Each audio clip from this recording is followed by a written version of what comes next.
एक ऐसा धार्मिक रहस्य जिसे अब तक किसी ने नहीं सुना। क्या आपने कभी सोचा है कि जो लोग अपने जीवन में अत्यधिक पाप करते हैं उन्हें नर्क में क्या दंड मिलता होगा? हम सभी ने नर्क के विभीषिका के बारे में तो सुना ही है, लेकिन क्या आप जानते हैं कि यमराज के पास एक ऐसा गुप्त दंड है जिसे अब तक बहुत कम लोग जानते हैं? यही है काल सूत्र, एक ऐसा दिव्य और रहस्यमय दंड जो सिर्फ उन आत्माओं के लिए है जिनके पाप नर्क से भी अधिक गंभीर होते हैं। ये कहानी हमें ले जाएगी त्रेता युग के अंतिम चरण में, जब एक महान ऋषि ने यमराज से इस गुप्त दंड के रहस्य को जाना और उसे इस संसार को बताया। ये कहानी प्रारंभ होती है अयोध्या नगरी के एक प्रख्यात ब्राह्मण ऋषि वरुण से, जो वेदों और शास्त्रों के ज्ञाता थे ना। एक दिन जब वे गहन ध्यान में बैठे थे तब उन्हें एक अद्भुत स्वप्न आया। उन्होंने स्वप्न में यमलोक का दर्शन किया। उन्होंने देखा कि वहाँ हजारों आत्माएं अपनों कर्मों का फल भोग रही है, परंतु एक स्थान पर कुछ आत्माएं अजीब ढंग से कष्ट भोग रही थी।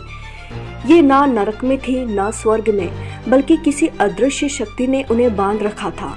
स्वप्न में उन्होंने एक दिव्य पुरुष को देखा जो उन्हें संकेत दे रहे थे कि काल सूत्र के रहस्य को जानो।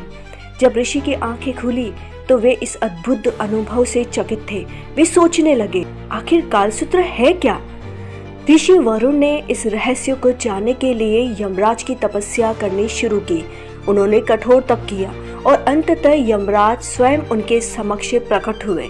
यमराज ने कहा, हे ऋषि वरुण, बहुत कम लोग जानते हैं कि यमलोक में एक विशेष दंड है, काल सूत्र। यह उन आत्माओं के लिए है जो केवल इस जन्म में नहीं बल्कि कई जन्मों से पाप और अधर्म करते आ रहे हैं। ये वे आत्माएं हैं जो इतनी पापी है कि नरक भी उनके लिए अपर्याप्त है। ये ऐसे लोग हैं जो अपनी करने का फल कई जन्मों तक भोगते हैं, फिर भी कभी पश्चाताप नहीं करते। इसीलिए इन्हें पूर्व जन्म नहीं दिया जाता, बल्कि काल सूत्र में बांध दिया जाता है। ऋषि वरुण ने पूछा, काल सूत्र क्या है और यह दंड कैसा दिखता है? फिर यमराज ने बोले, काल सूत्र कोई सामान्य दंड नहीं है। यह एक अदृश्य जंजीर है जो आत्मा को उनके ही पापों के भार में जकड़ देता है। यह नर्क की अग्नि से भी अधिक कठोर दंड है। यह आत्मा को उसी संसार में भटकने के लिए मजबूर कर देता है जहां उसने अधिक पाप किए थे। यह उसे न तो मरने देता है और न ही पूर्ण जन्म लेने देता है। यह दंड एक अनंत श्राप है जिसे भोगने के बाद भी आत्मा मुक्त नहीं होती जब तक कि वह अपने दोषों का प्रायश्चित न करे। यमराज ने एक घटना का वर्णन किया कि त्रेता युग में एक महान राजा